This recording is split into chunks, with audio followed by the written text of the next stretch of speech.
बाबू फिर से एक बार स्वागत है आपका हमारे official YouTube channel Ravi maths में। और जैसे कि आपको पता है कि हम लोग अभी हिंदी का ऑब्जेक्टिव क्वेश्चन देख रहे हैं, जो एक चैप्टर से जितना वीवीआई हो सकता था या फिर एक चैप्टर से जितना भी ऑब्जेक्टिव बन सकता था, मैं आपको लेकर के आपके समक्ष में आया हूं और आते रहता हूं। विशेष हम लोग ऑब्जेक्टिव का तैयारी कर रहे हैं और इसका हम लोग 3 पार्ट में वीडियो इसका अपलोड हो रहा है।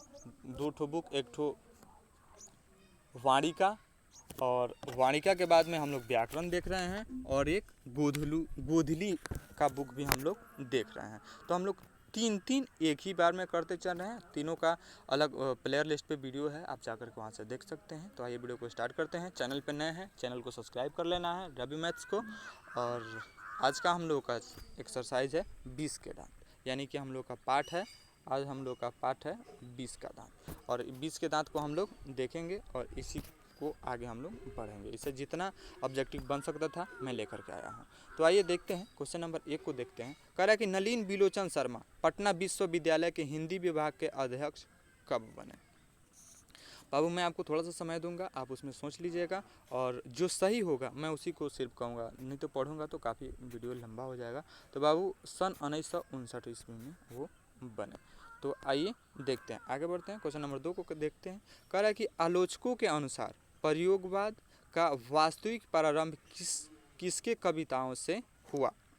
तो ये नलिन बिलोचन के कविता से, यानी कि इन्हीं की कविता से हुआ। आगे बढ़ते हैं। आगे बढ़ने के क्रम में क्वेश्चन नंबर 3 पे हम लोग आ चुके हैं। क्वेश्चन नंबर 3 में बाबू आपसे कहता है कि नलिन बिलोचन शर्मा के कहानियों में किसके तत्व समग्रता से उभर कर आए।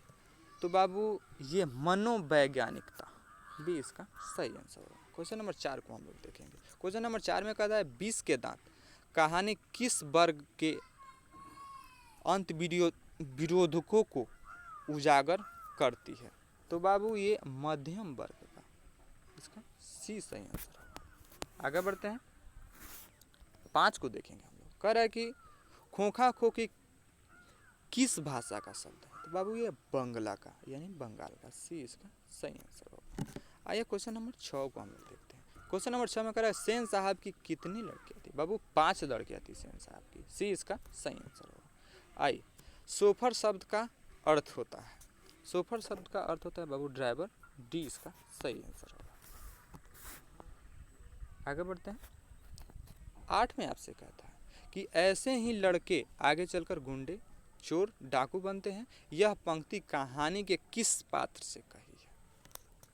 बाबू ये सेन साहब के पात्र से कही गई है, सी इसका सही आंसर होगा। आइए 9 को देखते हैं। नलिन बिलोचन शर्मा की मृत्यु कब हुई। ये अक्सर पूछता है, ये काफ़ी इम्पोर्टेंट है बाबू। 12 दिसंबर 1961 को, ए इसका सही आंसर होगा। आइए आगे बढ़ते हैं। हम लोग 10 पे आ चुके हैं। 10 में आपसे कह रहा है कि मदन अक्सर किसके हाथों से पीटता था। बाबू मदन अक्सर अपने पिता के हाथों से पीटता था, डी इसका सही आंसर होगा। 11 को देखते हैं हम लोग। 11 में बाबू आपसे कहता है 20 के दांत शीर्षक कहानी के कहानीकार कौन है। तो बाबू आपको पता है कि नलिन बिलोचन शर्मा है। इसी कहानी के बारे में हम लोग से पूछ रहा है, तो वही होंगे, जाहिर सी बात है, और वही चैप्टर हम लोग देख रहे हैं। चलिए आगे देखते हैं। कह रहा है कि गिरधर लाल कौन है। तो आपको 4 ऑप्शन देता है। तो ये शेफाली का पिता है, ये डी सही आंसर है, शेफाली। नहीं, ये मदन के पिता थे बाबू, ये गलत हो जाएगा, ये मदन के पिता थे। आगे बढ़ते हैं। भाई तो मैं कह रहा हूँ क्वेश्चन नंबर 13 को देखेंगे हम लोग। क्वेश्चन नंबर बाबू 13 में आपसे कहता है कि खोखा का क्या नाम है। खोखा का क्या नाम है। तो यह कासू नाम है, सी इसका सही आंसर। 14 को देखेंगे हम लोग बाबू। 14 में कह रहा कि सेन साहब अपने पुत्र खोखा को बनाना चाहते थे। वो क्या बनाना चाहते थे उसे पढ़ा करके। तो बाबू वो बिजनेसमैन या इंजीनियर बनाना चाहते थे, ये इसका सही आंसर है। 15 को देखेंगे बाबू हम लोग। 15 में कह रहा कि मदन की उम्र क्या थी उस समय। मदन की उम्र क्या थी। तो ये 5-6 साल, इसका ए सही आंसर होगा। 16 को हम लोग देखें। 16 में कह रहा है कि कासु मदन के साथ किस खेल के शरीक होना चाहता था। कासु मदन के साथ किस खेल में शामिल यानी कि साथ में खेलना चाहता था। तो इसका लट्टू के खेल, लट्टू जो बच्चे ना चाहते हैं, आप भी खेले होइएगा बचपन में। देखिए 17 में कह रहा है कि मदन के कासू के कितने दांत तोड़ डाले।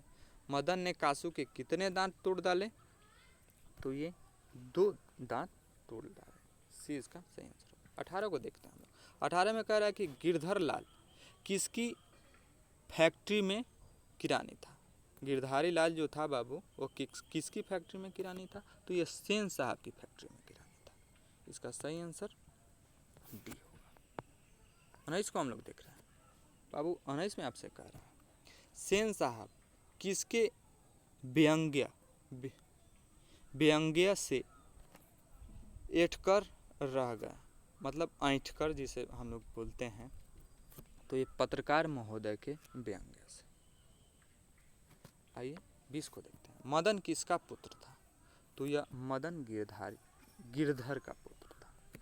20 का सही आंसर। 21 को देखते हैं। 21 में कह रहा है कि 20 के दांत पाठ की विद्या है, तो यह किस पर निबंध व्यक्ति, यहाँ पे देखिए सारा कह रहा है कविता, तो कहानी का है। इसका डी सही आंसर है। आइए 22 को देखते हैं। और 22 में आपसे कहता है कि सेन साहब की कार की कीमत है 7,500। सेन साहब की कार की कीमत उस समय 7,500 थी। नलिन बिलोचन शर्मा का जन्म कब हुआ, देखिए 14 अप्रैल 1918 को हुआ। डी इसका सही आंसर होगा। 24 को देखते हैं। 24 में आपसे कह रहा है कि नलिन बिलोचन शर्मा का जन्म कहाँ हुआ, देखिए बरघाट, कहाँ, बरघाट पटना में। 25 को हम लोग देखते हैं। कह रहा है कि नलिन बिलोचन शर्मा के पिता का नाम क्या था, तो यह पंडित राम अवतार शर्मा, ये इसका सही आंसर। 26 को हम लोग देखेंगे। 26 में कह रहा है कि नलिन बिलोचन शर्मा के माता जी का क्या नाम था, तो देखिए रत्नावली शर्मा, इसका सी सही आंसर। 27 को हम लोग देख ले रहे हैं। 27 में आपसे कह रहा है कि दृष्टिकोण किसकी रचना है, तो ये जाहिर सी बात है नलिनी बिलोचन शर्मा की, तो ये इसका 27 का 20 सही आंसर। आगे बढ़ते हैं हम लोग 28 पे आ चुके हैं। क्वेश्चन नंबर 28 को देखेंगे। 28 में आपसे कह रहा है कि लड़कियां क्या है, कठपुतलिया है, किसे इस बात पर गर्व है, किसे इस बात पर, लड़कियां कठपुतलिया है, इसे किसे इस बात पर गर्व है, तो ये माता पिता को उस पर गर्व है। 29 नंबर को देखेंगे। मोटर कार को किससे खतरा हो सकता था, मोटर कार से उस पाठ में किससे खतरा हो सकता था, तो आइए खोखा, सी इसका खोखा से खतरा हो सकता था। सी इसका सही आंसर है। 30 को देखेंगे। कह रहा है कि सेन साहब की आंखों का तार है, जैसे कि लोग बोलता है कि मेरे आंखों का तारा, या फिर काफ़ी इस हिसाब का बात होता है, तो वहीं सेन साहब की आंखों का तार कौन सा है, तो देखिए बाबू इसका उपयुक्त सभी, यानी कि कार, खोखा, खोखी, उपयुक्त सभी, यानी कि सभी उनके, ये सब उन्हीं के घर के हैं, इसीलिए आंखों का तारा है। चलिए आइए 31 को देखते हैं। 31 में कह रहा है कि खोखा के दांत किसने तोड़े, ये पहले भी पूछ चुका है, इसमें एक बार और पूछा था, मैं आपको बताया था, तो ये मदन ने, किसने तोड़ा था, मदन ने तोड़ा था। आइए 32 को देखते हैं।